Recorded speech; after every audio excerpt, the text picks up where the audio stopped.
So I'm a father of one. I gotta find a babysitter. I found Care.com and I was blown away. Through the platform, I was able to find local and experienced candidates along with their reviews and rates, which were way more affordable than I anticipated. Care.com really put me at ease knowing that they were all required to go through a background check. If you're like me and you need to find someone reliable for your childcare necessities, check out Care.com. Find the ideal sitters for your childcare needs. This is GoPowerCat.com publisher Tim Fitzgerald with great news to share with our valued 24/7 Sports VIP members. As a way of saying thank you, a subscription to a CBS All-Access commercial-free plan is now included with your 24/7 Sports VIP membership at no additional cost. Watch all of your favorite shows on demand along with exclusive access to GoPowerCat's award-winning and one-of-a-kind coverage of Kansas State sports. Stream more than 10,000 episodes, all access originals, and live TV, including NFL on CBS games. Enjoy the CBS All Access commercial-free plan, a $99.99 annual value for the lifetime of your 24/7 Sports VIP membership. It's an incredible added value for our subscribers, and it's time you probably take advantage of this deal and become a GoPowerCat member.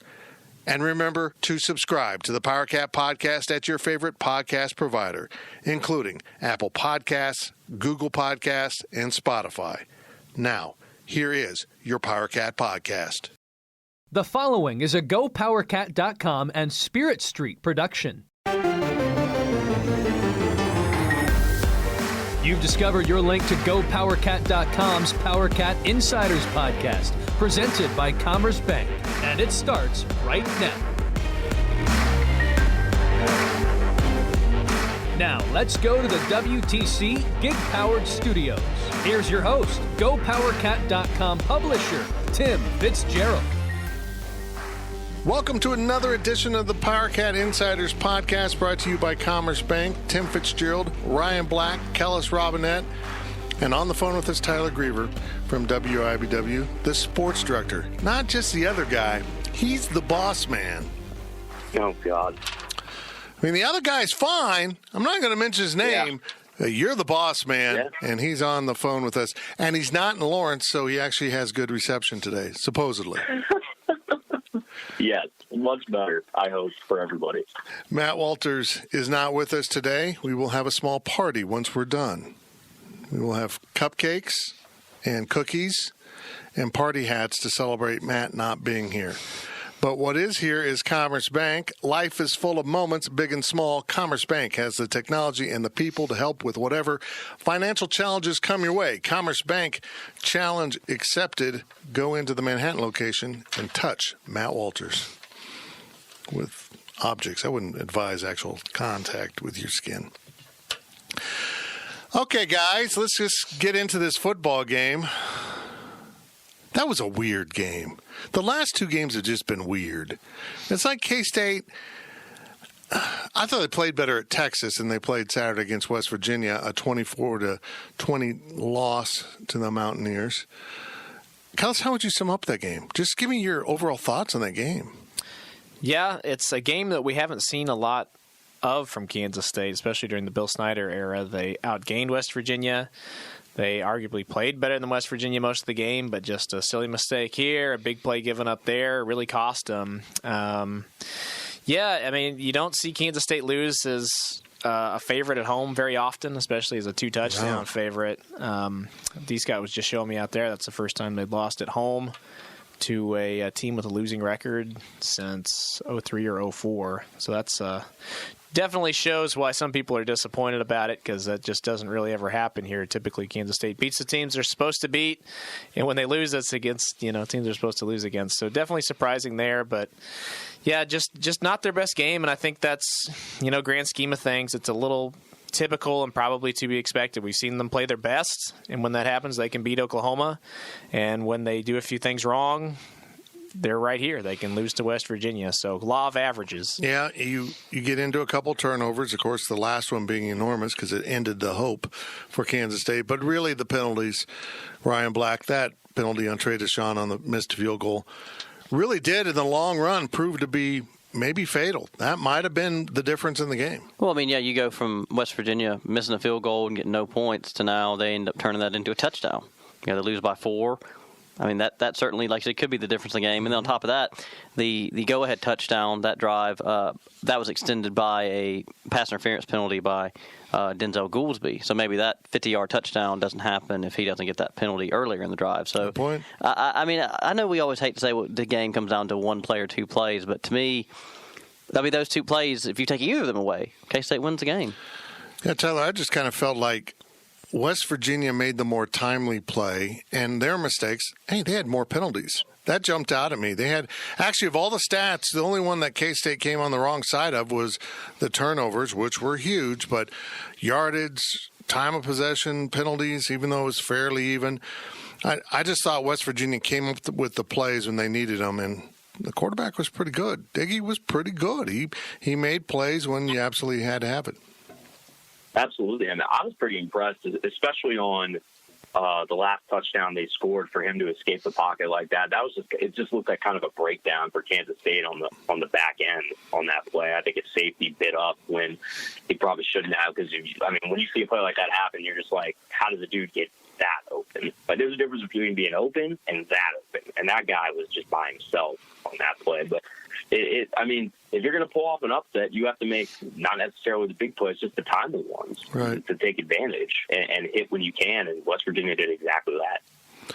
I look back at that game. Kansas came out and threw the bomb and scored, and then they just really struggled from there. They didn't seem to go for the home run. I recall them trying to throw it deep one other time. They did throw it deep to Landry Weber also in the first quarter, but it just didn't seem to look deep after that, and I just don't understand why.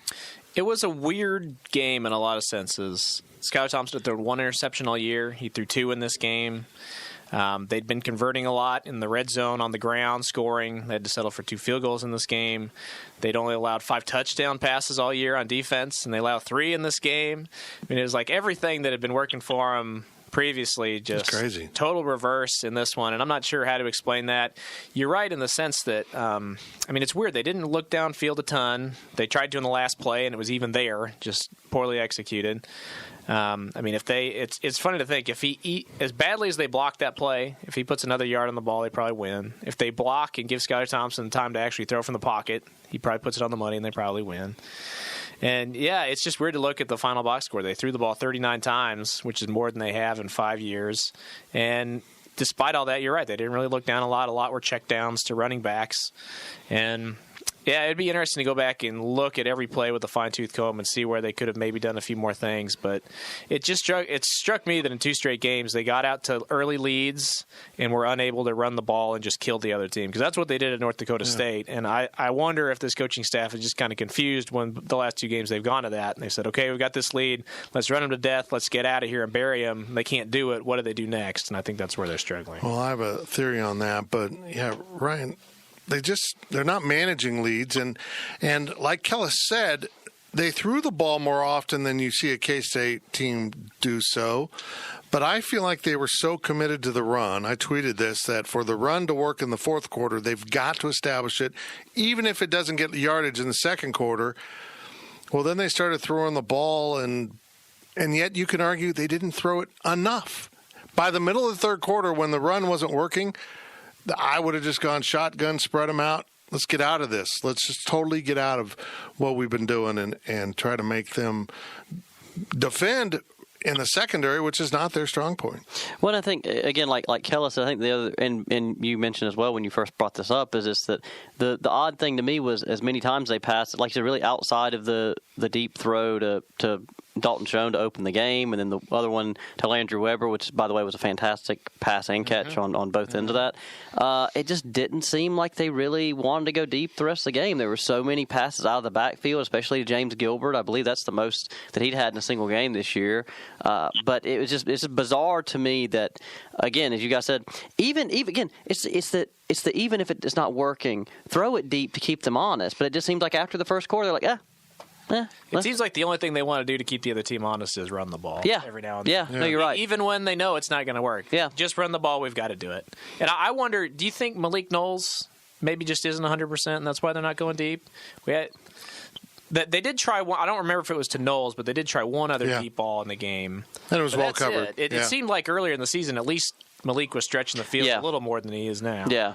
No, I definitely think that maybe in hindsight, last week when Kleiman was asked about his percentage on Knowles, he was 85. I think that might have been generous. Yeah, I agree. Yeah.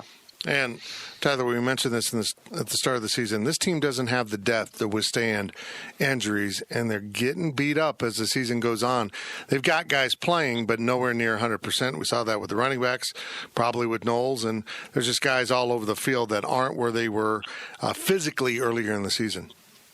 No, I mean, I think that puts more on Skylar's shoulders. And one thing that kind of stands out to me over the past 2 games is he had such a good stretch running the ball during that 3-game winning streak. Over these past 2 games, 21 rushing attempts for 19 yards. I mean, no touchdowns whatsoever. And I think if you keep playing this game every week between, is Gilbert going to play, is Brown going to play, how healthy are these guys? And if they can't go, I mean, you like Harry Trotter, you like Irvin and such, but if they can't be at 100%, then Skylar probably has to use his legs a little bit more than maybe anybody anticipated. And if that's not an effective part of the game plan, then you just lost another really huge weapon that's been successful for you this year. So I've been a little perplexed by that over the past 2 games. It just doesn't seem like the quarterback run game, whether that be improvisational or a designed run, has really been successful for them in these 2 losses. Well, there was a play early in the game. Maybe it was the fourth quarter. It's all a blur. It's all a boring blur. It could have been the first or the fourth quarter or the second or third. It could have been. It was during a quarter of the game. K-State had the box. West Virginia had the box loaded. Skylar was clearly in a run play, but he had Joshua Youngblood up at the top of the field on the east side of the field. On man coverage, there's no safety help, and I'm like, he's going to check out of this and go deep, and they didn't. They handed off. Yeah. I think they lost yardage with Gilbert. That's their most predictable formation. They run out of it every time. Mm-hmm. They've got Youngblood just sitting there. I don't understand why they don't try a shot. That's a guy they're not using enough. Was that a play like around roughly like the West Virginia 40? Yep. Okay. Yep. Okay, I know the one you're talking about now. I think that was the second quarter, maybe. Yeah, I don't remember it being the fourth. So yeah. It's incredible to me, and someone just hop in, that they scored on their first possession of both halves touchdowns, and the rest of the game they had 2 field goals. It's just very odd. It just seems like they'd come out of the locker room mentally prepared, and then there was this erosion of preparation, mental preparation as the half went on. I mean, I was maybe Kellis wasn't, but I was surprised about how open every player I was around and talked to that. They were like, yeah, I don't think that we gave West Virginia the respect they deserved because we thought we were just going to be able to – they didn't say this part exactly, but they kind of seemed to feel like they could play their C-plus game and win. And we've talked about so much, this K-State team is not Oklahoma or Texas with talent, so they need to play at least their B or B-plus game every week to beat Big 12 teams. That's the truth. I actually think effort and focus was okay. I think that's just kind of the crutch you go to. Okay. When you lose as a 14-point favorite, what do you blame? Well, we weren't focused enough, whatever. I don't know necessarily that was a big factor. I think that West Virginia just raised their game because the team we saw out here was not the team that had been crapping it up all season. The quarterback change was big. It was huge. A lot, made a big difference. And, I mean, K-State definitely played down. This was not their best game by any means, but I don't know that you can just sit there and say, oh, they should have won this by 3 touchdowns. Their yards per play were identical, 5.5 both ways. Griever, man, Jared Dagey was good. I mean, he was just – his stats are solid. If you look at his line, it's, good but not awesome. I think he was 20 or 30. But he made plays. He extended plays.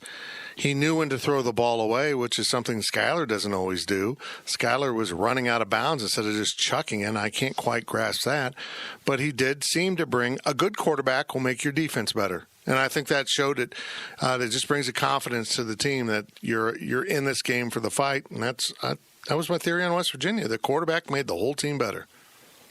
Yeah, and back to Skylar just for a second. I mean, you go back to that final play and that final interception. And I watched it back. I think from a different angle. Just watch. I think ESPN took the angle where they drew up how it happened. And it's just it wasn't a bad play call, man. It was there. It was there. If there's a little more air under that ball, that's a touchdown, and we're having a completely different conversation today, to be honest. And so I think going back to Kellis's point just a little bit, I do think from watching it that West Virginia definitely played with a little bit more inspired confidence and raised their level. But, when you get 3 red zone trips and only get 1 touchdown out of it, that just screams it's just like a basic mistake execution thing to me. I mean, that's tied their lowest touchdown percentage of the year in the red zone. The only time that was worse was Baylor, and they got beat down that game. So, I mean, you get inside those, you got to take advantage of opportunities, and they just didn't. And that Skylar, that last play is like a shining example to me of it's like, it's not a bad call. It's just like, it just wasn't executed. Like, it just wasn't 100% there on that time. It amazes me, getting back to what Ryan said, that this group of guys can think they can coast at any time. They should know they just don't have that amount of overwhelming ability to coast. Hell, Texas doesn't have enough ability to coast, and we know how good they can be, but they came out and thought they were just going to take care of Iowa State and got themselves in trouble in Ames, and then had the turnabout fair play thing and lost on the last second field goal. Almost an identical thing. So, these guys, can they regroup, Kellis? Texas Tech lost but played well against TCU. I think this is an enormous game. Yeah, for sure. I think they can regroup.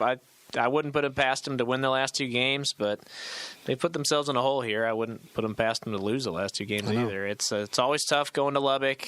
Last time they were there, they needed how many overtimes to win? Yep. Was it 3? 2 maybe? 2. That was Skylar Thompson's first big game. But whatever it was, it's been, it hasn't been the easiest of things to go down to Lubbock and win.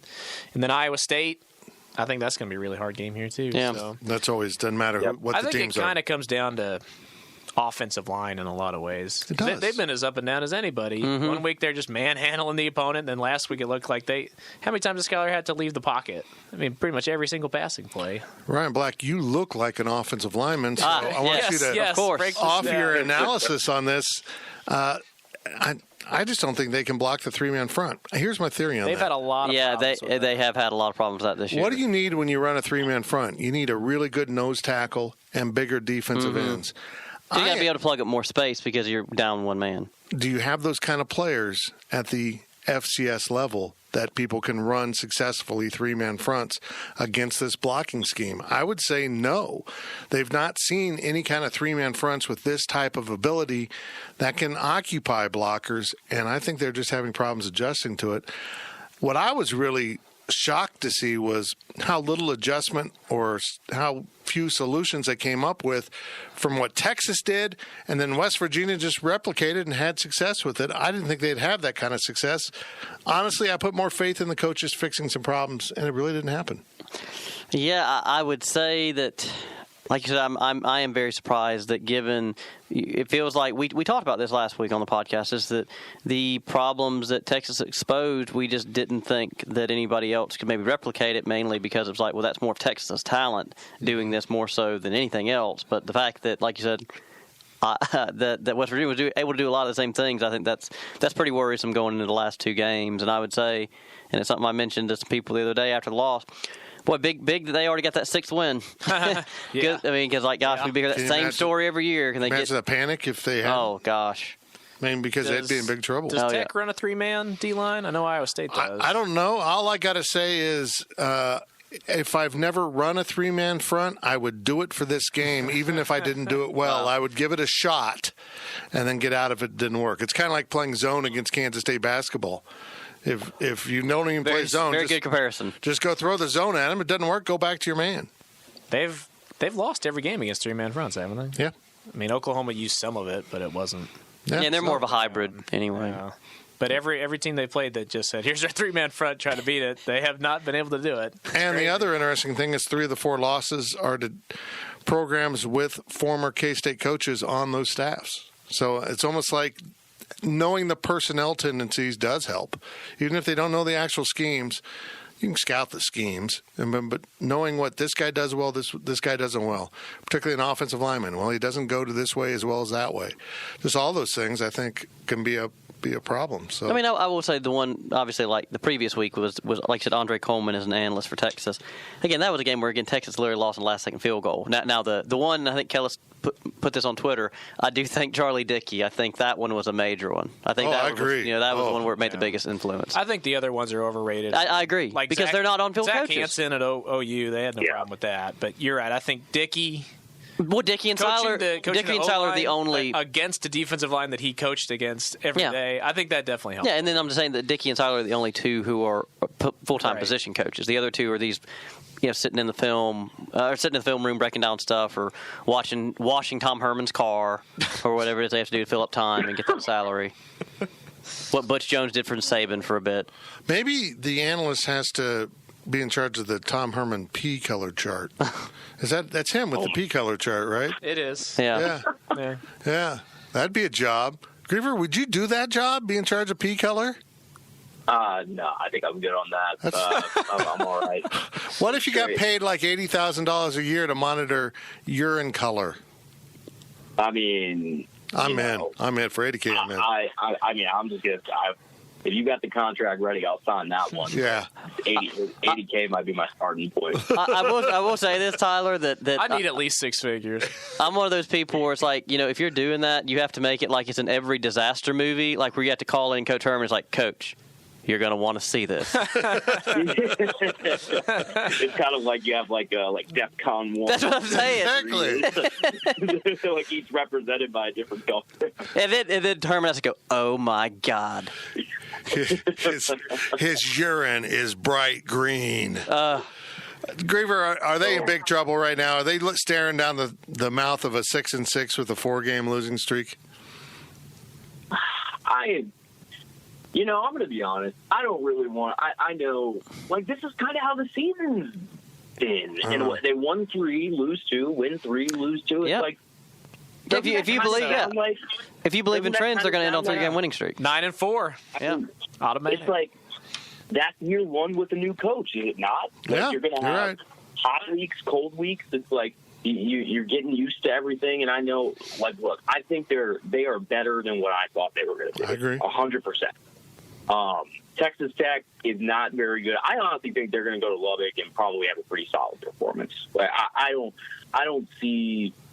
Just from what I've seen in Tech this year, like I haven't been totally impressed. Another team with a brand new head coach too, trying to find its footing. And you can look at various situations throughout the country with first year head coaches, and man, I think a lot of them would look at K-State and think they're sitting pretty right now. I mean, you're not even worried about a bowl game at this point. I think that offensively, the running game is so dominant for what they want to do.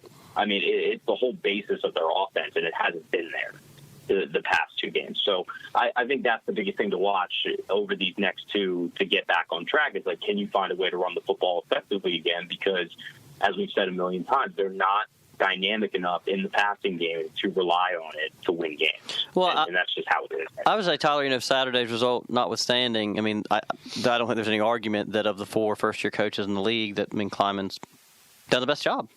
I agree. No doubt. Yeah. I mean, I don't think it's – I think that if you would have told anybody to start this season, hey, you're going to have 6 wins, like let's just say that outright, not even mention the timeline we're at.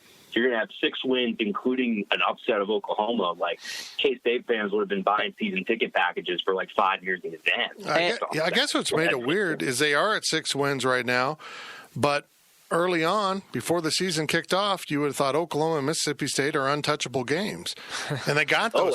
So they're winning games. Kleiman said it. Coach said it. I expected to win some games that people didn't think we'd win, and probably lose some games people didn't think they'd lose. Although this was the first one that really surprised me. Yeah, starting at Oklahoma State on the road as a big challenge. In hindsight, I thought they'd beat Baylor, not recognizing that Baylor was a pretty darn good football team. Yep. For the most part until Saturday. And then, until like the 3rd, 4th quarter. They were good anyhow. And then, Texas is Texas. They've just got dudes. Sometimes the dudes show up and play. Sometimes they don't. Well, that's pretty much in the course of a game. Some plays they're there, and other plays they're not. But so this was the first one that kind of caught me off guard. And Tyler, might I add about this? Like you said, if you told the people that the season would include a win over Oklahoma, and it wasn't a fluky win. It wasn't Jalen Hurts had been hurt the week before. No. And they beat. I mean, yeah, they had to hold on. But you just see that Oklahoma is just too good of an offense to hold down for the entire game. You knew they were going to make a comeback. I mean, K-State was the better team for the vast majority of that win. No, I agree with you. Honestly, I think, I'll give this amount of credence to maybe the letdown argument against West Virginia. That was a 3-game stretch where, okay, Oklahoma comes to town, that's a top 5 team. Nobody thinks you're going to win. You're pretty amped up for that, and you thrive off the underdog card. The Kansas game, I think we all knew they were a better team than Kansas, but then this whole thing with less miles and miles to go happens, and, it seems like, and I'm going based off what these dudes are saying. Like, I'm not trying to construct a narrative here just to say they're winning games off a narrative, but I do think it is a team based off some things they said that do kind of like that element of doubt or that element of the underdog card just a little bit. I mean, that's never the whole reason you're going to win a game, but it's some sort of motivational factor I think has to be maybe attributed to some of this, and including the whole basis for Chris Kleiman is an FCS head coach jumping in the FBS. How can this guy adjust? So I don't know. I look at that 3 games, and even Texas, yeah, it's a loss, but it was still a pretty solid performance. How many people pick K-State to beat Texas in a given year? Yeah, that confused me for a second, Tyler, because you said a 3-game stretch, and I'm like, okay, well, you said Oklahoma, and then you said KU, and I'm like, okay, so where's Texas figuring into this, unless you're just dropping them off the schedule? I mean, I wouldn't look at the Texas loss very negatively. I mean, going to Austin when Texas is every year Texas is probably going to be more talented than Kansas State, just based off of brand recognition and recruiting rankings. And you lose on a last-second field goal. I mean, there's no shame in that, in my opinion. So that's where I'm coming from with that 3-game stretch. Oh, yeah. No, I agree. Well, the thing about all this is I think if you can actually objectively step back and look at the season compared to preseason expectations, I think everybody would say, yeah, they're ahead of schedule. But it's just got to be agonizing to sit there and say you change one play against Texas, you change one play against West Virginia. They're probably in the 100%. top 10. This would be a top 10 team. With 8 wins. Yeah, 8-2 with a chance to be in the Big 12 championship game. That's crazy. Change 2 plays. It's very crazy. I think it ties back to, I don't know who mentioned margin for error earlier, but when you are a team with the talent level of a Texas or an Oklahoma, your margin of error is so much different than K-State in year 1 with a new head coach. You know what I'm saying? It is so thin when you look at this team that that's how you lose to West Virginia. That's how that happens. And what we're mentioning now is it's been a nice season, but yeah, obviously there's another level that you're not quite at yet. Well, I mean, you know what I'm saying? Well, I would say, Tyler, I mean, kind of the perfect example is there's no way K-State makes the comeback at Baylor that Oklahoma did. They just don't have that kind of talent or that kind of offensive weaponry. And like I said, I'm just saying that, like I said, and again, the flip side of it is, Oklahoma can play its C-plus game and beat Baylor. I'm sorry, not Baylor. I apologize. West Virginia, who we're talking about. K-State just doesn't have that. And I don't really know, and Fitz and Kellis, you've been here a lot longer than either Tyler or I have, but I don't know if that's how often that's ever been different. I mean, K-State's never usually been the team with the overwhelming talent, so I think they always kind of are on that razor's edge every season. Probably 98 was the year that they had the overwhelming talent, and they just beat everyone into the ground until they tripped. beat some teams up in 12, too. Yeah, that's right. They did. And then they went to Waco and lost their chances at a national championship. Hey, Baylor, how'd that feel? Was that enjoyable? Is that enjoyable? Let's take a little break right now on the Powercat Insiders podcast, sponsored by Commerce Bank. We'll be right back. Stay locked in. The Powercat Podcast will be right back. Picture this nightmare scenario. You're hosting friends for the big game. It's neck and neck in the fourth quarter, and suddenly you realize you're out of drinks. You start to sweat. Your friends start to turn on you. You're forced to go on a last-second drink run and end up missing the game-winning touchdown while in line. Terrifying, isn't it? Luckily, you can avoid the drama with Drizzly, the go-to app for drink delivery. With Drizzly, you can shop a huge selection of beer, wine, and spirits, then get them delivered right to your watch party. Compare prices across multiple stores in your area. Find the best deals on game day drinks and get back to armchair quarterbacking from, you guessed it, your armchair. Download the Drizzly app or go to drizzly.com. That's DRIZLY.com today. Must be 21 plus, not available in all locations. The NFL regular season is wrapping up, but there's still time to get in on the action with FanDuel, America's #1 sportsbook. Right now, new customers get $150 in bonus bets guaranteed when you place a $5 bet. That's $150 in bonus bets, win or lose. The app is so easy to use, and there are so many different ways to bet, like live same-game parlays. Find bets in the new Explore tab. Make a parlay in the Parlay Hub, the best way to find popular parlays, and more. So visit FanDuel.com/247 and make your first bet a layup. FanDuel, official partner of the NFL.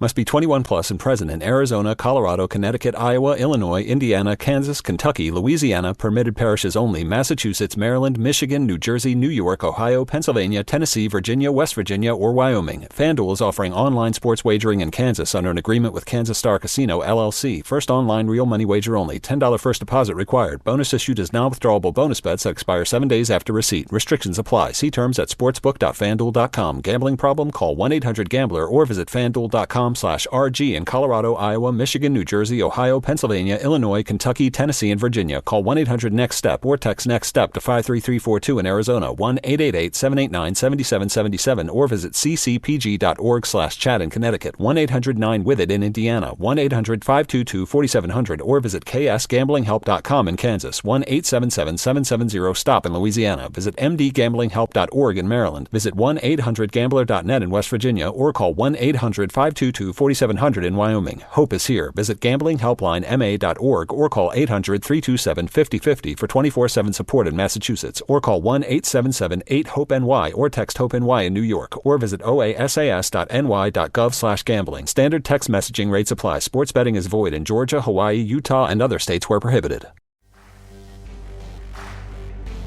We now send it back to Fitz in the WTC Gig-Powered Studios. Welcome back to the Powercat Insiders Podcast, sponsored by Commerce Bank. We have Tyler Griever from WIBW, Kellis Robinette from the Wichita Eagle, Ryan Black from the Manhattan Mercury, and myself, Tim Fitzgerald. No Matt Walters today, so I'm going to do this read. I've taken the reads away from Kellis and Ryan. Oh, darn you. That's just easier this way. Well, I mean, I messed up that last time, so I understand why. I read two. Let Tyler do it. Just let him shoot off the hip. I'm not going to do that, Phil. Commerce Bank has the technology and the people to help. That includes Matt Walters. With whatever financial challenges come your way, Commerce Bank, challenge accepted. Boom. That's the show. Now, well done. Let's move on to the big topic.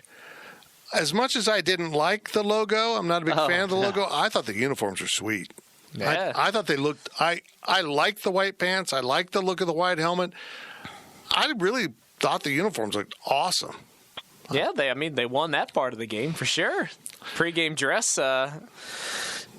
contest, they definitely won that one. I liked it. Yeah, we got to stop with the whole just everything with that whole debate, man. Oh my gosh, if there's one thing I hated seeing on social media, it's like talking about the damn helmets. My gosh, they look great. They looked awesome. In fact, both of their alternate uniforms, I hope they continue to work those into the rotation because they look fantastic. Well, I just think, Tyler, like you're kind of getting at, and some people say it's just ridiculous to think that.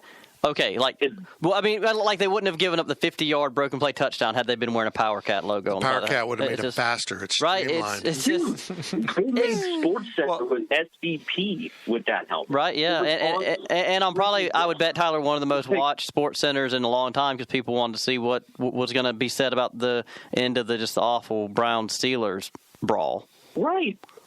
I'm just saying, I don't know. I like the added swag element they've done this year. College football is so much about brand. I think it's as much about brand recognition now as ever before. So, whatever you got to do to enhance it, and they've definitely upped their game this year, and that deserves some praise, not constant criticism and harkening back to. No, I'm all for the alternates. Whatsoever. I just think if current results. You're going to honor K-State football past, there are some seasons, not that logo. It kind of looks similar to a Northwestern helmet from the 80s. And come to think of it, they played like Northwestern on Saturday. So I'll say probably the dumbest argument I've heard during my time on this beat is people saying that the helmets were an unnecessary distraction for the football team.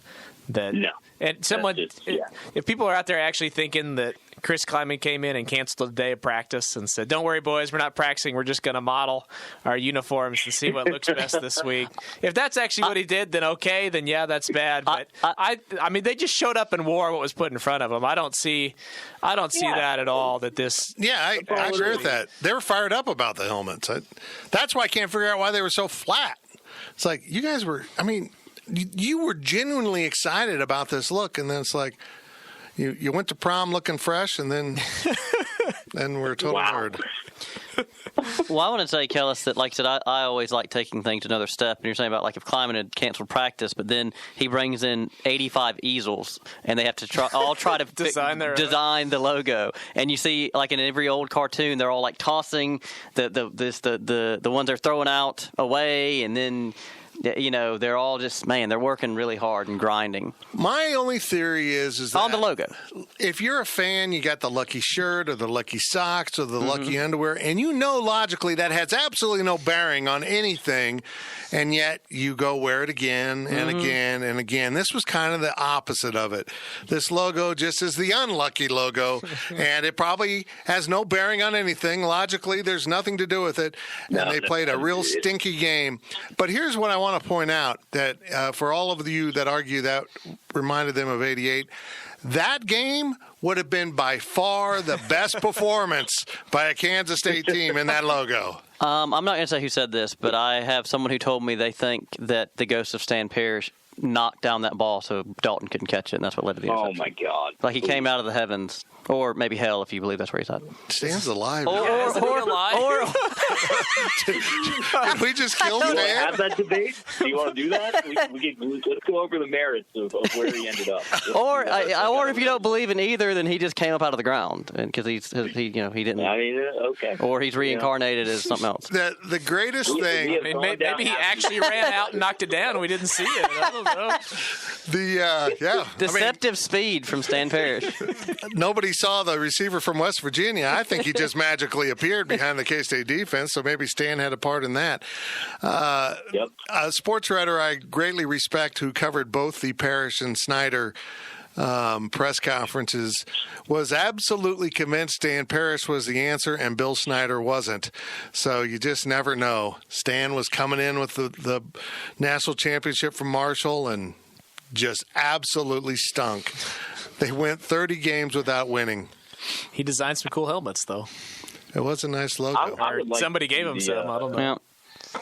I would really like to see the script cast incorporated in the basketball uniforms. Is that in the works or no? Well, you know what? Lon Kruger had a script cats he used across that ball. Was it Cats or Wildcat? Cats. It said across the ball. They're supposed to wear some this year, but they say Wildcats. Yeah, they're a throwback to the 70s, what they wore with the how the Wildcats was spelled. I was talking to somebody about this at the paper, but the one thing I really also like about the Cats script look is that it still, to me, looks very modern. Like, sometimes you'll see, like, throwback things. I agree. It held up. Yeah. It actually looks better in terms of now than it wasn't. Nobody was excited about that logo in 88. That's what I'm saying is that, to me, it shows that whoever designed it really was ahead of their time. Because I'm saying sometimes you see throwback things, you're like, wow, that looks like it was from the 1940s newsreel.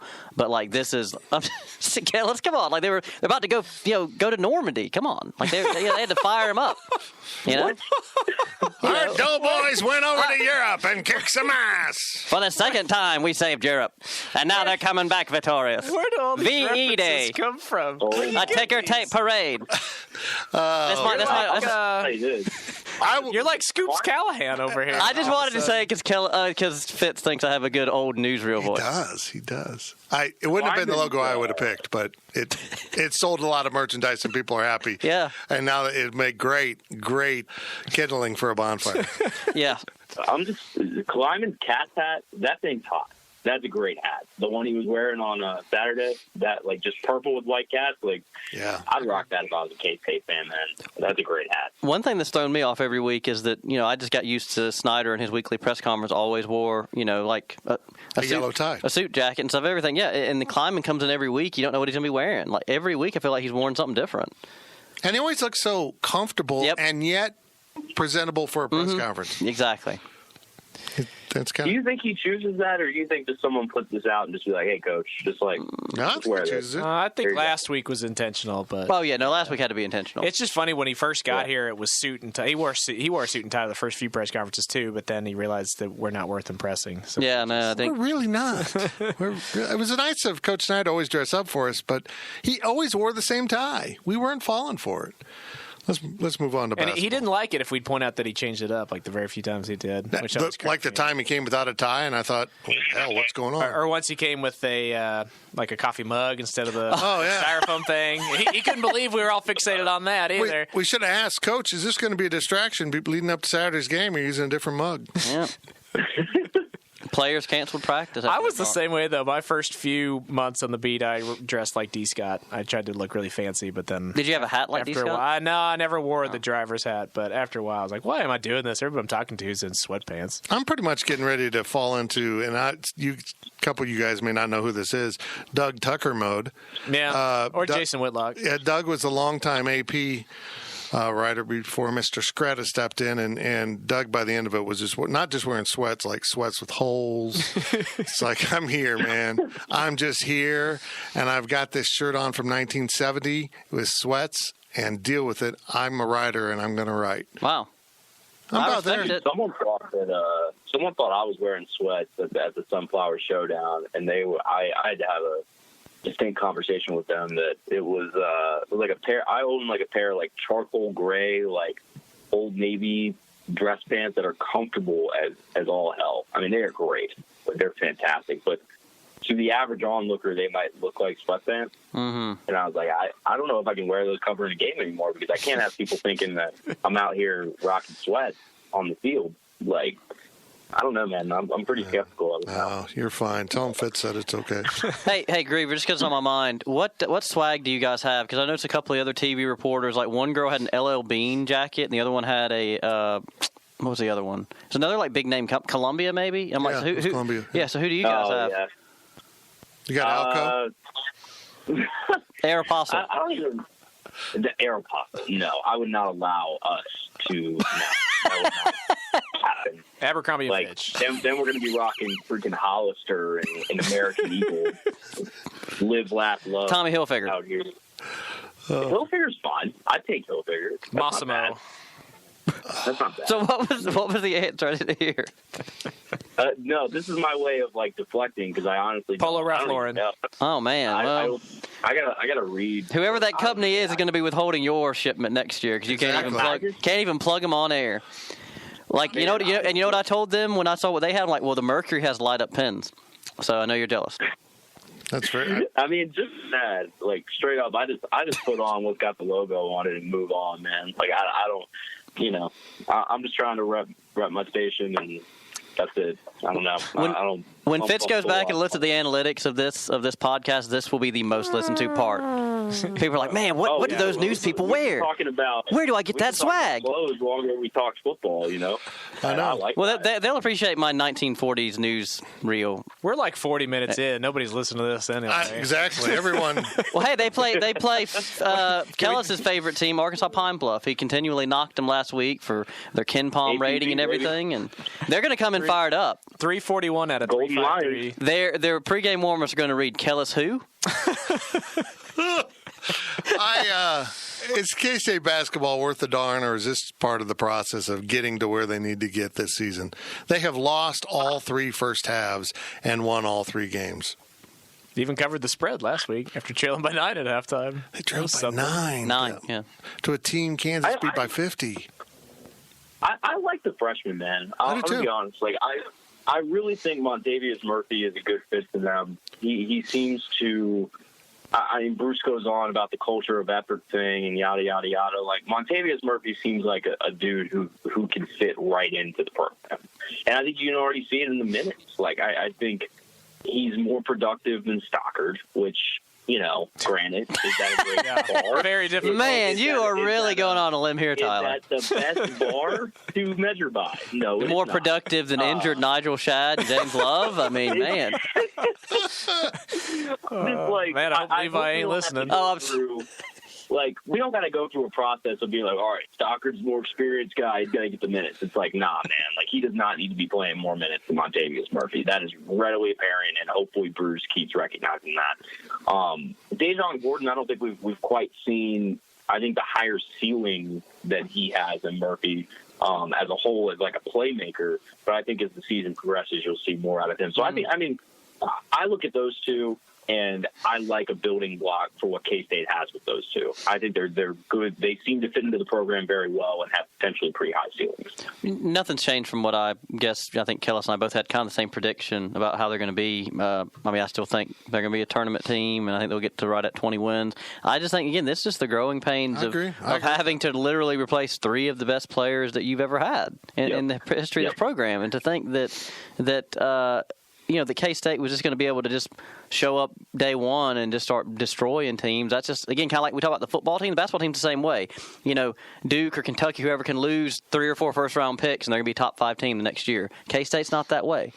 And I mean, you have to mention this, and it always sounds like I'm ripping on Bruce, but if you look back, they had that big class in which Wade, Brown, and Stokes emerged out of a recruiting class of 7 or 8 guys. They were the 3 guys that survived. And they were great. They were a great trio. They were a tent pole for the program for 4 years. But if you look back at the recruiting in between point A and point Z, Xavier Sneed, Cartier Jada, and they got Mikal Mouine off of a transfer.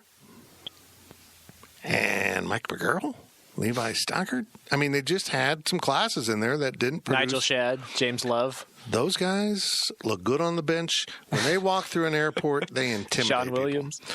So they just didn't put enough in there into the program in those years. And Sean Williams has been doing a lot of bench sitting this year, by the way. Yeah, well, I'm actually willing to go on a limb and say I've been displeased with what I've seen. I actually would temper my expectations a bit. All right. I don't think they're playing up to where I thought they'd be. The competition, I mean, winning at UNLV is somewhat impressive, but none of the 3 teams they played so far are very good. No. And they're shooting the ball miserably. Don't you knock my North Dakota State Bison. We've talked about this. Shooting Summit League tournament champs last year. They're shooting 22% from 3. That's not going to cut it. Yep. And, I mean, I was probably too high on DeJuan. I thought he'd come out and be just this amazing dude, and he's not there yet. So if he gets there, then I think then that'll change. I'm with Tyler. I like Montavious. I like Antonio. But I don't really like what Mike McGurl has done. They're not shooting it great. I think they rely too much on Cardi and Xavier. Right now, I still think they make the tournament, but earlier I was thinking, maybe, hey, they're a 7 or 8 seed. Now I'm thinking they're like play-in type game. Oh. Dayton in the winner. Yeah. They are the Big 12's lowest rated KenPom team right now. Just throwing that out there. They are. It's pretty ugly to watch offensively, and in the first half. If you just only put on the film from the second half, you'd say this is a team. But you just burn the film in the first half. That's all. That's what you have to focus on. The problem is, man, your top 2 options, and we're talking Xavier and Cardi. Xavier's shooting 24% from 3. Cardi's shooting 12% from 3. 12. And they're both shooting under 40% from the field. Why don't they take more 2s? You can make the numbers say what you want, though, Tyler. But like between like the 34 and the 35-minute mark, Cardi's like 2 for 2 from 3 or something. So it's like I get that, man. But like, you can afford those abysmal first halves. I'm sorry, Monmouth and against those, but you come into Big 12 play with the first half like that, you're getting sent home. Like that's it. Like you're going to get your ass kicked like every time. So I agree that there just doesn't seem to be a flow right now of things, and I think it is an adjustment for Cardi and Xavier to like take on that that role of being the guy. Like, I mean, you have to produce every single night at the top offensive options. Like, there's no getting around that if they're going to win games this year. So they got to be more efficient. They got to figure it out earlier, quicker. You would prefer that flow to come when you're playing teams that aren't very good before you actually start playing teams that are good. That's usually how sports work. So it would be good. The one thing I want to say that you mentioned about Dejuan Gordon that I 100% agree with, I think again, some guys, they get here as freshmen, true freshmen, and they just dominate from the jump. But that's, I feel like, always more the exception than the rule. I just think that he's a guy that's been so good for so long. For him, it's like tough right now that it's like, wow, these guys are every bit as good as I am.